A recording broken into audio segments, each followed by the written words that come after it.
आप देख रहे हैं दैनिक कड़क बिहार टाइम्स और इस वक्त बिहार की राजनीति में सबसे बड़ी खबर, बिहार विधान परिषद चुनाव का बिगुल बज चुका है और चुनावी मैदान में ऐसा नाम उतर गया है जिसने पूरे बिहार की राजनीति में हलचल मचा दी है। जी हां, भोजपुरी जगत के पावर स्टार, लाखों करोड़ों युवाओं के दिल की धड़कन पवन सिंह अब सीधे बिहार की राजनीति में बड़े मंच पर उतरने जा रहे हैं। भाजपा ने उन्हें एमएलसी उम्मीदवार बनाकर ऐसा दाव चला है जिनकी चर्चा गांव की चौपाल से लेकर पटना के राजनीतिक गलियारों तक पहुंच रही है।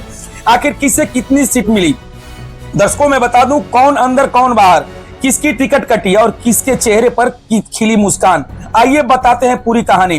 बिहार विधान परिषद की 10 सीटों के लिए चुनाव की घोषणा हो चुकी है। इन सीटों पर 18 जून को मतदान होगा। राजनीति दलों में अपनी अपनी रणनीति लगभग तय कर ली है।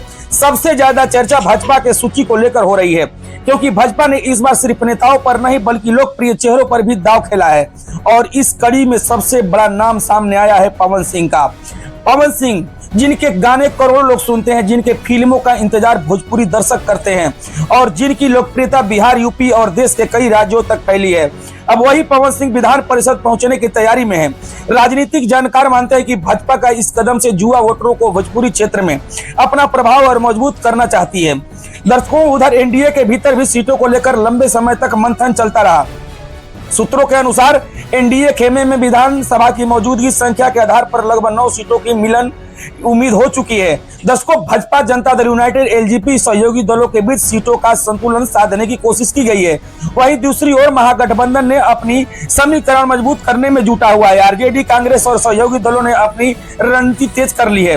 दर्शकों, लेकिन सबसे बड़ा सवाल, क्या पवन सिंह की एंट्री विधान परिषद तक सीमित रहेगी या फिर यह बिहार विधान परिषद की राजनीति का ट्रेलर है? क्या भाजपा उन्हें आने वाले समय में और बड़ी भूमिका देने वाली है? क्या भोजपुरी स्टारडम वोट में बदल पाएंगे? यह चर्चा इस समय बिहार की हर जिले में सुनाई दे रही है। उधर टिकट बंटवारे में कई बड़े नेताओं की उम्मीद पर भी अब पानी फिर गया है। कई दिग्गज की टिकट कटने की खबर सामने आई है। कुछ नेताओं में समर्थक नाराज बताए जा रहे हैं और कुछ नए चेहरे पहली बार विधान परिषद की दौड़ में शामिल हुए हैं। राजनीतिक इसकी जानकारी के अनुसार इसे 2026 के बड़े राजनीतिक समीकरणों की तैयारी मान रहे हैं। दोस्तों, एमएलसी चुनाव भले सीधे जनता द्वारा नहीं चुना जाता, लेकिन इसका राजनीतिक महत्व बहुत बड़ा होता है कि यहीं से कई मंत्री बनते हैं, यहीं से कई बड़े नेताओं की एंट्री होती है और कई बार यहां से भविष्य के मुख्यमंत्री के चेहरे भी तैयार होते हैं। इसलिए इस चुनाव को सिर्फ एमएलसी चुनाव समझना बड़ी भूल होगी।